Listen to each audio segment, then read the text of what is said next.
Every week, the Payne family cuts straight to the real financial story. The one question, Bob, everyone's asking is, are we in an artificial intelligence bubble? You've been through boom and bust. What do you think? No hype, no myths. Just what actually matters to your money. Does feel very similar to what we experienced in the 90s. Where are we, though? Are we in 1995, 1997, 1999? Listen to the Pain Points of Wealth on the Red Apple Podcast Network. The Dominic Carter Show on the Red Apple Podcast Network. And we begin with the programming note. You and I are together for the next 2 hours. Plenty of time for us to chat with each other. 800-848-9222.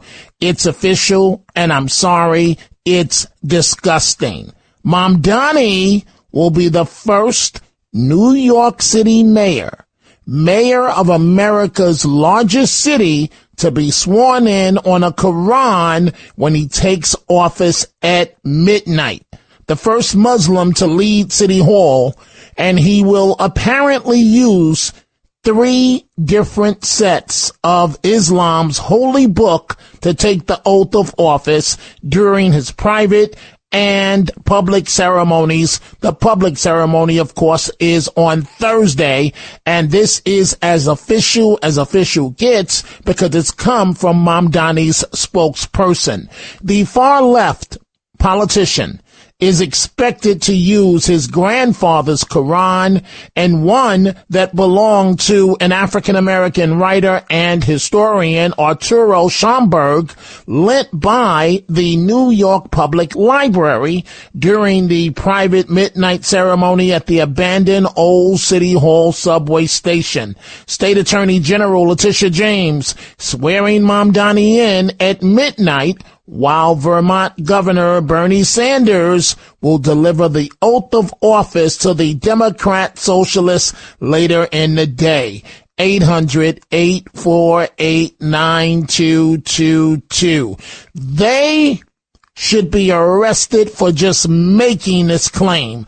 Do you think we're that stupid?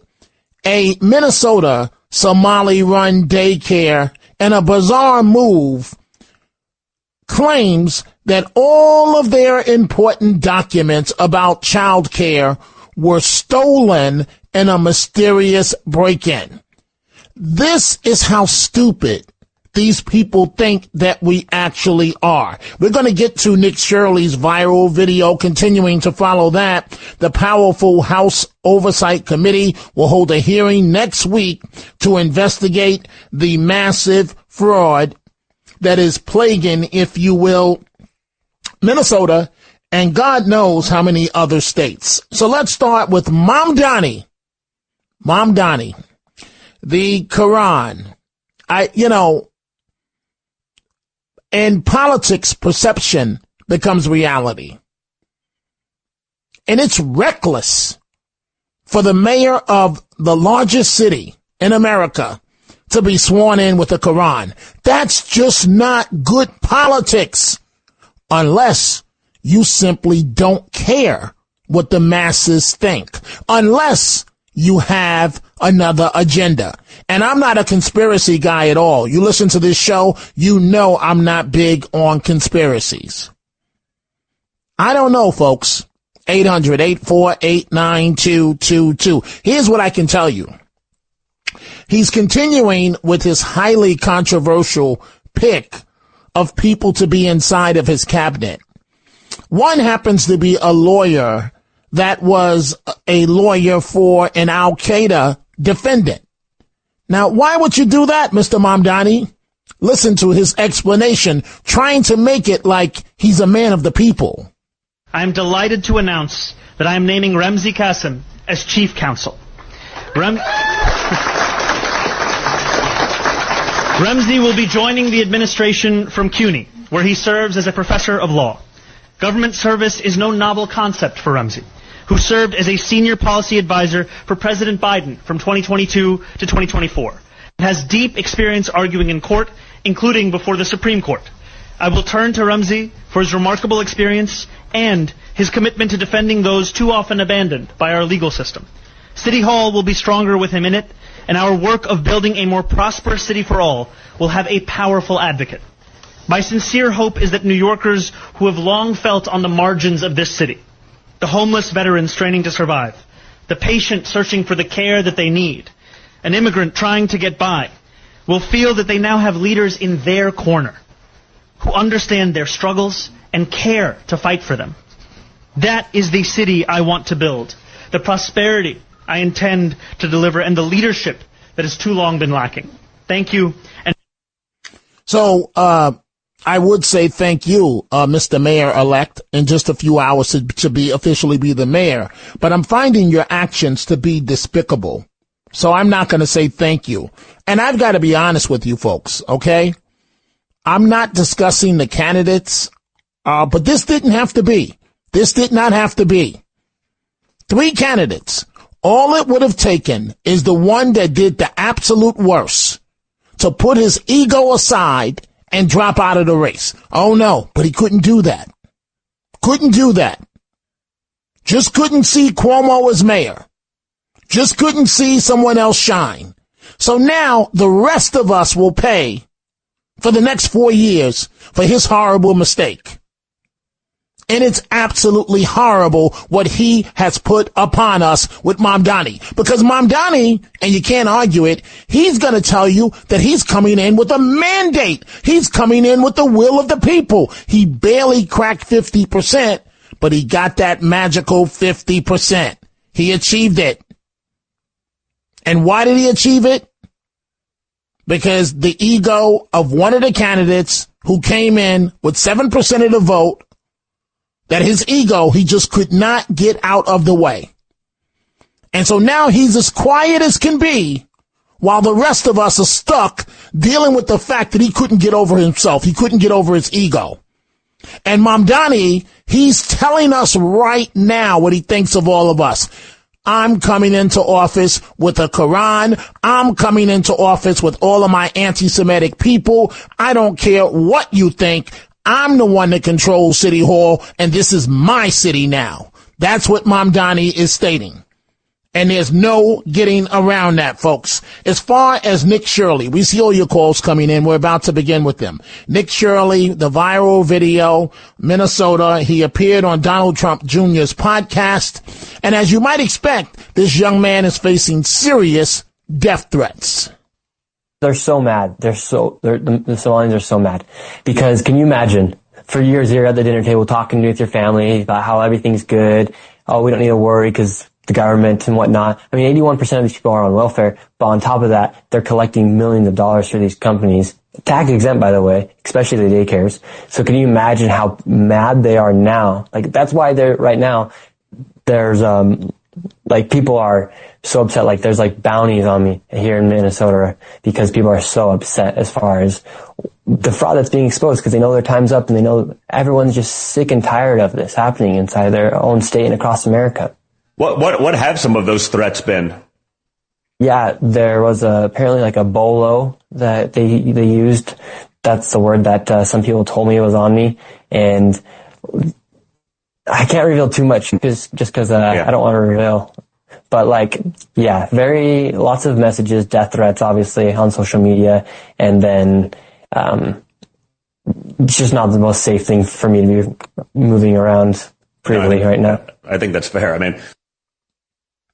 So there you have it, Nick Shirley discussing the death threats on his life from the White House, the president, and to Carolyn Levitt, his spokeswoman. We see your calls. We're about to begin with them. But she makes it very clear President Trump wants those Somalis to have their citizenship revoked if they are convicted of fraud. Does President Trump want those Somalis to have their citizenship revoked if convicted of fraud?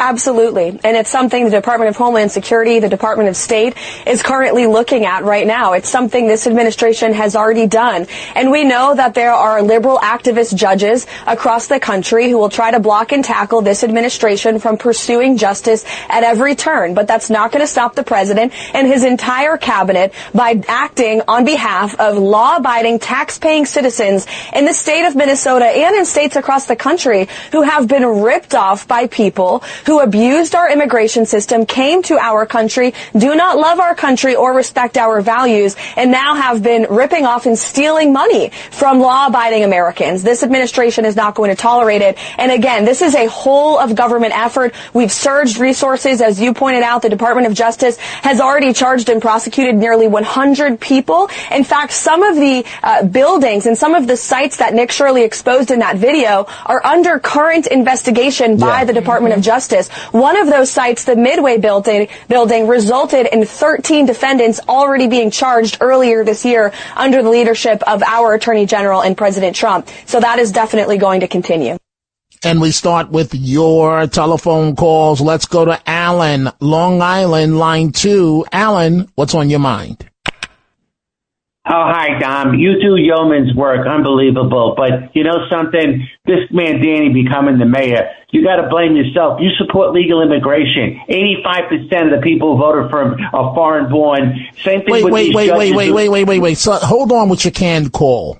What are you talking about? I support legal immigration. You don't even know what my position is. Well, I've never heard you speak out against it. So wait a minute. So if you never heard me speak out or one way or the other, how can you make these horrible assumptions? Then your silence supports it. The 85% of people are foreigners who voted for him. Why don't we talk about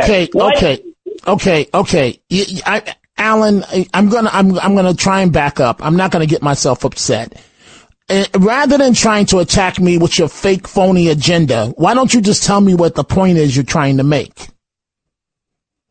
Legal immigration has changed the face of America. Every day, legal immigrants come in and they're voting Democrat, they're voting socialist. Some of them come from dictatorships and communist countries. You know what they say? Oh, I don't want to live under communism, but they have no problem having us live under communism. Okay, thank you for the call, Alan. I'm bored. Thank you for the call. Let's go to Darlin, line 5, New Jersey. What's on your mind, Darlin? Hi, I finally found you. You're wonderful. Wonderful. Thank you. I wanted to tell you that I feel that when I heard about the Quran and everything, Darlene, actually, I believe. My nightmare's coming true. What I said, he is just here to conquer and destroy. He can't wait till midnight till he's mayor, and he got the power to take over New York. I'm telling you. And when it's New York, then they're going to come over by New Jersey, and so on and so on. We gotta stop this. We gotta stop this. Darlene, guess what? Darlene, can you hear me clearly? Yeah, I can hear you. You are 1,000% accurate. You're accurate. I wish it weren't so. This didn't have to be this way. There's no way that Mamdani should have won this election. None. I gave you folks the recipe for victory. Yes, you would have had to hold your nose and vote for Cuomo, but now we're in a position of look at us now. And the process has started. There's no going back. Darlene, thank you for the wonderful call. It is time for a break. We are coming right back.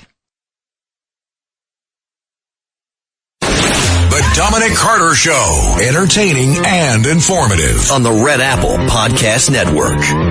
I am looking at my Twitter at my ex, and the lovely Debbie Lebedo, who injured her foot, just said, Dominic, I know a certain percentage of the Jewish community voted for Mamdani. I wonder how they feel about him now getting sworn in under the Quran. And Debbie also has the tweet of the day. And when I told you folks about, they have this, there's this one Somali-run daycare center in Minnesota where poof, all of a sudden, bizarrely, in a bizarre manner, I should say, all of their important documents about childcare were stolen in a mysterious break-in. Debbie says here, check Tim Walz's safety deposit box for those stolen files. Governor Dum Dum. Debbie, thank you, and I hope your foot is better. Folks, if you want to know, this is a common theme I'm going to be talking about. What's wrong in terms of our political process and, you know, the snipes and attacks on each other and so on. The media, CNN, Abby Phillip, right? She hosts a show And somebody who's on their game, doing quite well, happens to be Republican consultant Scott Jennings. And listen to this. Abby Phillip is African American.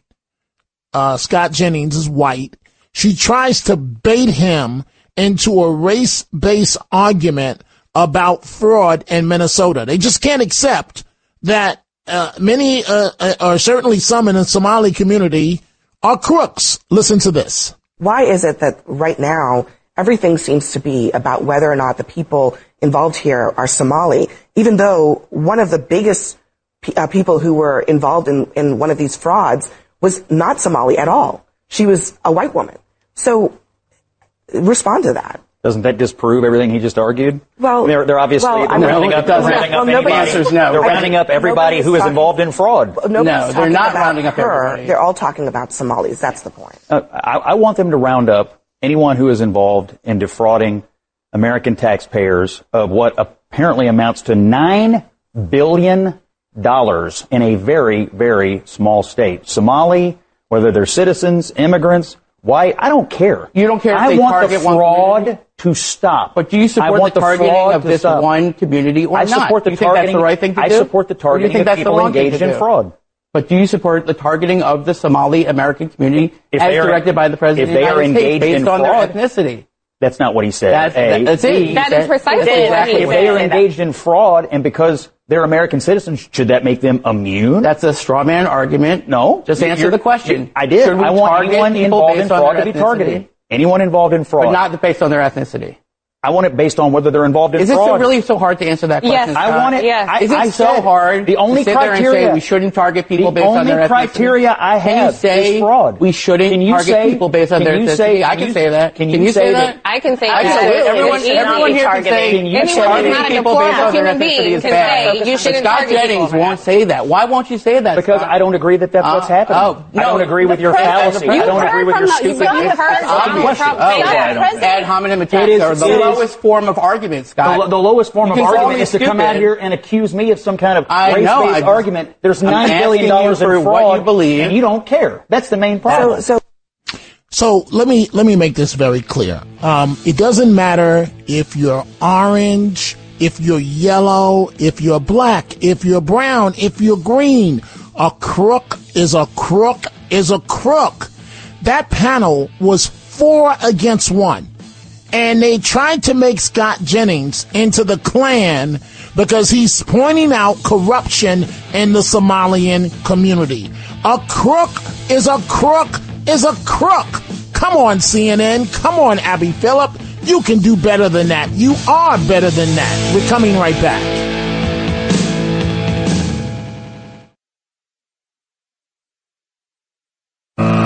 Dominic Carter Show. Entertaining and informative on the Red Apple Podcast Network. And back to the telephones we go. Line 5, Steve, Long Island. Steve, what's on your mind? Yeah, how you doing, Dominic? I wasn't sure what the problem of the caller, I think his name was Alex. Was he saying that you don't speak out against legal immigration, or you don't speak out against illegal immigration? What was he talking about? I think he was trying to say illegal immigration, Steve, but I can always tell when someone's disguising their voice. He was disguising his voice and he sounded like a nut job, to be honest with you. But go ahead. What's your point? So my point was basically migrants and immigrants aren't the same thing, are they? Isn't there like a difference between them? The point I'm trying to say is that a lot of the people that aren't actual immigrants, actually voted a lot more for Trump this term than most, I guess, since Reagan. He got the most minority than any Republican before him. This is true. So it's not that they just. So I didn't understand that. I mean, I'm listening and I'm just like, when we're interchangeable between migrants and immigrants, you can be an immigrant and then you're a legal citizen, correct?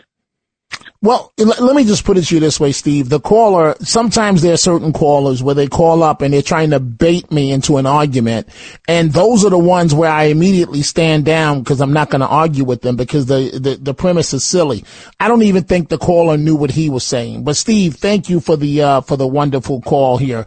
Let's go to line 2, Andy in Westchester. Andy, what's on your mind? Oh, hi, Dom. And this past election, I'm going to pay you a big compliment. You were Gabe Pressman. That's how good you were. Excellent coverage, my man. And Bill Clinton is the one who brought the Somalis here as refugees. He's the one who brought them in. Nobody ever mentions it, unfortunately. But the thing is, 80% of them are on welfare in the United States, which includes a lot of fraud. So if you have all this fraud, I think some people have to if they have citizenship, not all of them do, they should lose their citizenship. And I believe the first caller was calling about people who were legally here. Those are the ones who voted for Mamdani. And the problem is, if you don't get a handle on it, it's going to be crazy. They were trying to say college kids were going to elect Mamdani. It wasn't college kids. 85% are in the country legally. The word starts with an L, legally. Dominic, and they're the ones who I'm starting to sound like Teddy from Yonkers. I know that, but I'm not. But the thing is, in the legal immigration, a lot of foreign-born federal judges rule against Trump. The other call you just mentioned, that guy from Long Island, that guy doesn't know what he's talking about. Nixon got 30% of the black American vote. Wait. Andy. I'm not big on history lessons because history is open to interpretation of the person that's citing it. So while we're in the middle of a live show, I have no way of verifying what you're telling me. And to be frank with you, my head is spinning because I don't understand exactly what you're saying. So let's try it one more time as quickly as possible. Let's make it very clear. What are you telling me? I'm saying that Bill Clinton brought the Somalis here as refugees. That. We got that. We got that part. Right. Some of them have become 80% on welfare. We got that part. Right. But they become citizens through fraud. If it's fraud that they came here with and got in that way, they have to lose their citizenship and they have to be sent back to Somalia. Okay, well that you and I agree on 1,000%. 1,000%. I don't understand. You know, if America is going to welcome you in, shouldn't you have a way, a requirement the way it used to be where you have to prove that you can take care of yourself? So America is going to take you in and you get welfare. And if you're a female, you're going to get knocked up 9 times, have 9 different kids so that they can all have citizenship upon being born in America. Come on, it's a scam. And you don't think the Somalians know that? They're coming here from, I never want to go back to Somalia again. There's no reason for me ever to go back there. And I only made it to the base. And I've told this story. I only made it to the base because they told us if you leave this military base, which was the airport base, a makeshift Air Force base in Somalia, there's a good chance you'll get shot in the head by one of these pirates on top of a building that was looking for anything American or British to kill. So even though for the insurance requirements, we had to wear and back then, the bulletproof vests, they were these big, thick things. And I became delirious because when we finally got there at 6 a.m. in the morning, and I got off the C-130 air cargo plane, whatever plane we was on, and the first thing I said, I'm there with a photographer and producer, and I said, I'm going to the corner store because I'm thirsty. It's really hot. I need to buy something to drink. And they looked at me and they said, Dominic, are you okay? And I guess I wasn't okay because I really thought, maybe I'm Americanized, I really thought I could walk to the corner store and buy a cold beverage. No, you walk out that base, you're going to get shot in the head by one of those Somalians that hate Americans. They come here and pretend that they like us while they're getting 80% welfare. Come on. 80% of them on welfare? They can just lay down and have as many babies as they want. And there's no repercussion. There's no anything. And then, hey, let's start a fake daycare service. Let's start a fake ambulette. We can make millions. The congresswoman may have ends, hint, hint, to show us how to to do that. Let's go to Norman, line 5 in Brooklyn. What's on your mind, Norman? Yeah, hi, Dominic. Yeah. Okay. Look, I dislike Mamdani, but as far as him swearing on the Quran, the man is not a Christian. The man is a Muslim. So, all right. But Norman, that's not the point. It's disrespectful to the rest of us. It really doesn't matter what he is. He's telling us, Norman, I don't give a damn what you think. That's what he's saying, point blank. I don't. You know what? He's telling us in every other way. I mean, look, we are a country based on religious freedom, and that's the religious book that he finds holy. Although, if he would be practicing all the, so his beliefs on LGBTQ and all that stuff runs contrary to the message of the Quran. Which pretty much puts those people to death. I mean, that's they're big on that. Being true to your wife and your, I mean, he's anything but an observant Muslim. I mean, from what I've read about Mr. Mamdani. But I don't know. It doesn't bother me. It bothers me that we have him, period. And yes, Curtis's impact, I will never forgive him for that. And I don't think anybody should. And, he's a big jerk. I saw him last week walking around 14th Street with the beret and all that. I felt like shouting traitor, but I didn't.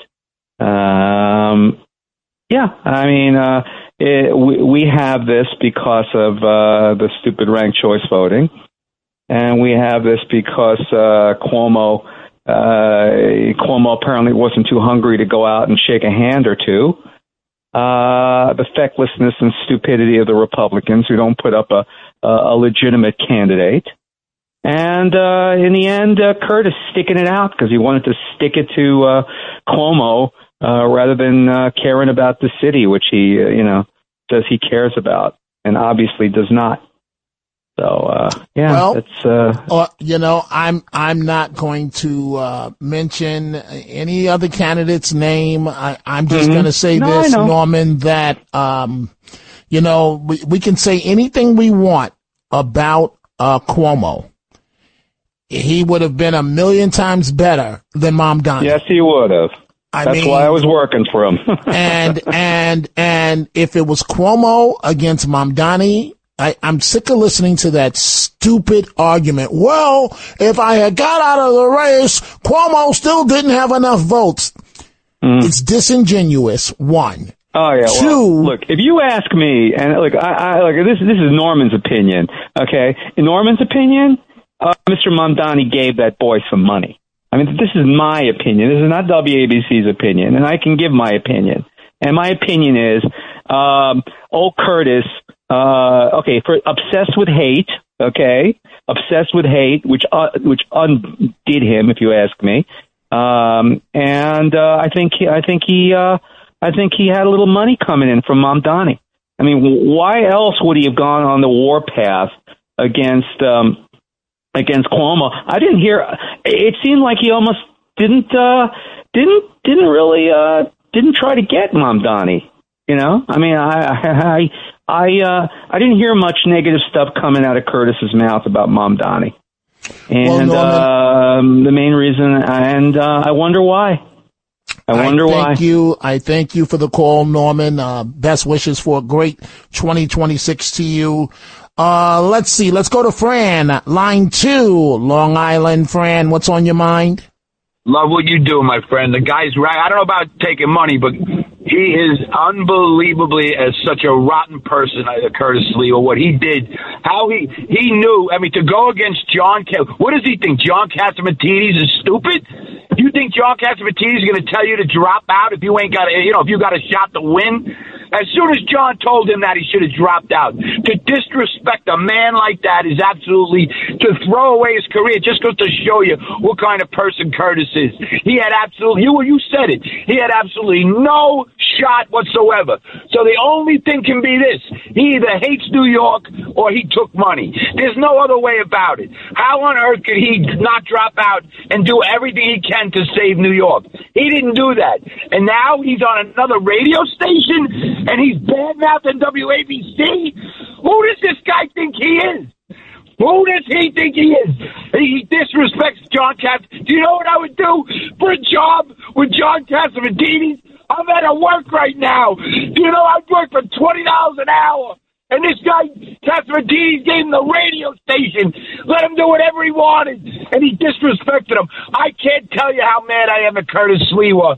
He's a traitor. I love everything you do. Well, yes, Fran, sir. thank you for the call. I appreciate the call. Let me just say this. I don't want this to become a Sliwa bashing session. He's not here to defend himself. So, I'm a man of principle.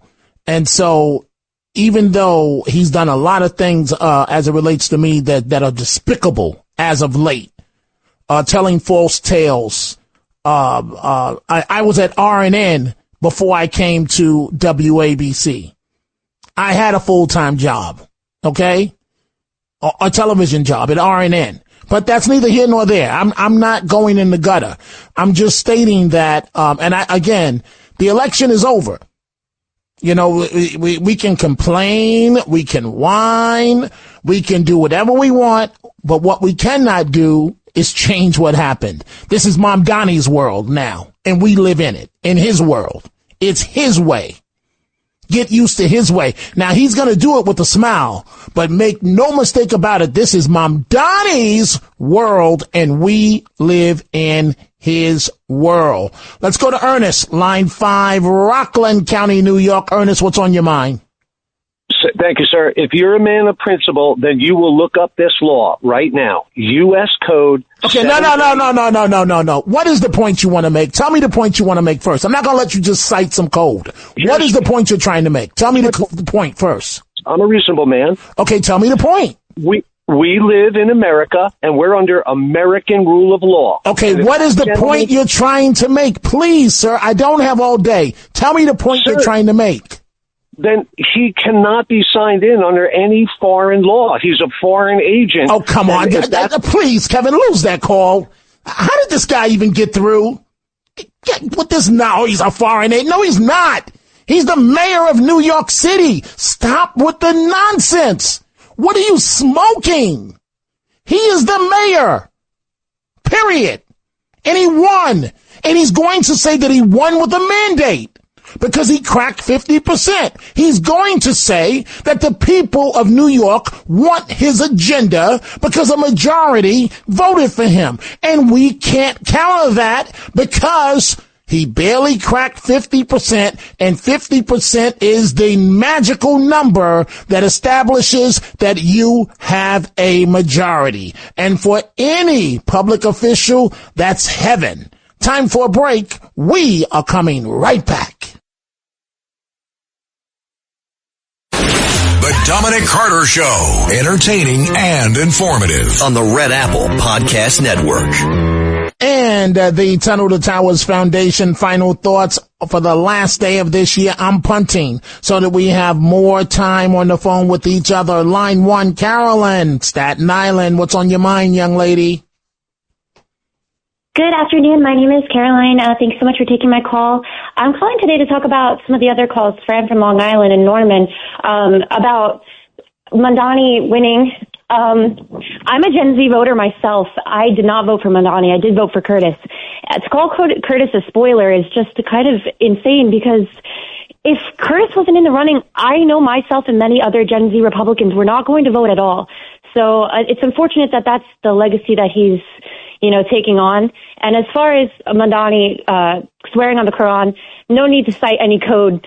It's okay to swear on whatever thing that you think is holy. Anyway, thanks so much for taking my call. Have a good day. Hey, Carolyn, do you really believe the stuff you just said? I mean, don't you see that's part of the problem why we're in this mess?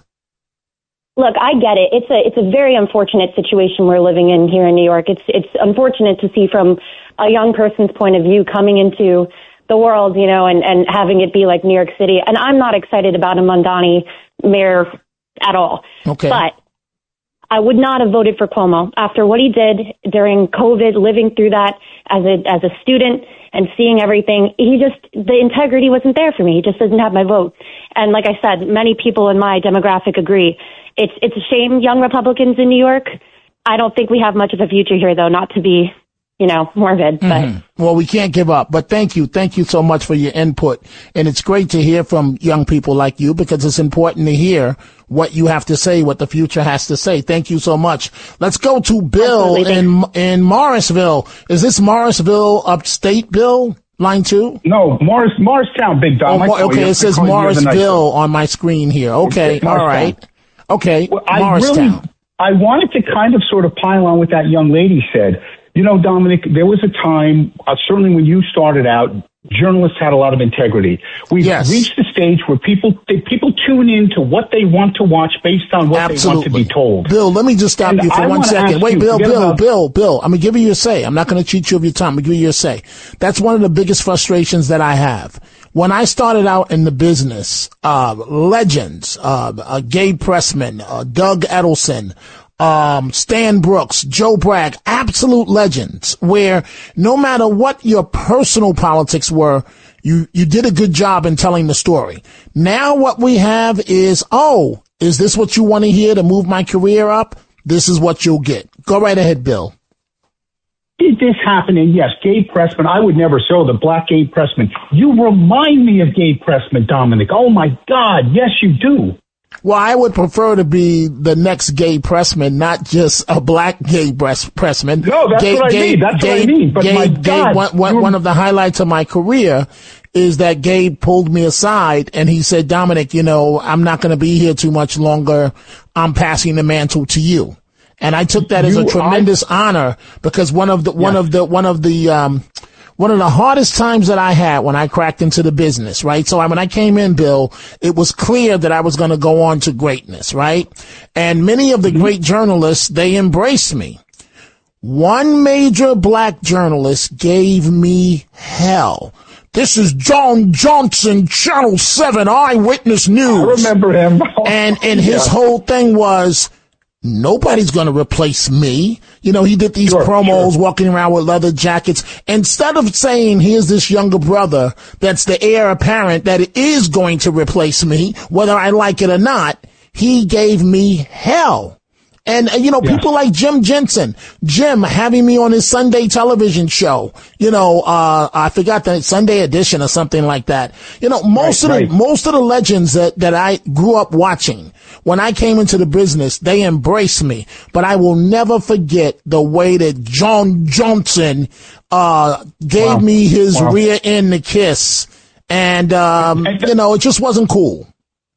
Thank you for the time. Can I say one thing so quick, Dom? If I could, I've requested, is there any way you could post your interview with Mandela? Because I remember that and I can't find it. Do you have the rights to do that? I would love for your listeners. The radio station that I worked at the time has the rights to it. You know, it's funny. Mandela's gone. Dinkins is gone. You know, Koch is gone. And, you know, maybe next hour I'm going to tell this story. It's not nice to see when you're legendary people you look up to when they start getting older. And I guess I'm going to tell that story next hour. Folks, I do want to tell you this much, that America's heroes need your help. Donate $11 a month to the Tunnel to Towers Foundation at T2T.org. I'm back next hour and back live at midnight.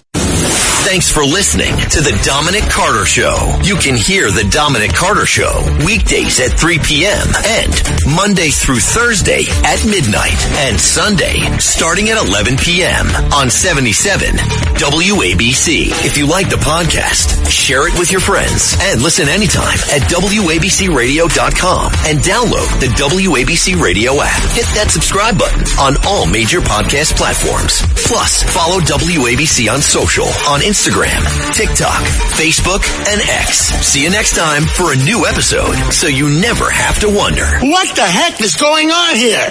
Every week, the Payne family cuts straight to the real financial story. The one question, Bob, everyone's asking is, are we in an artificial intelligence bubble? You've been through boom and bust. What do you think? No hype, no myths. Just what actually matters to your money. Does feel very similar to what we experienced in the 90s. Where are we, though? Are we in 1995, 1997, 1999? Listen to the Pain Points of Wealth on the Red Apple Podcast Network.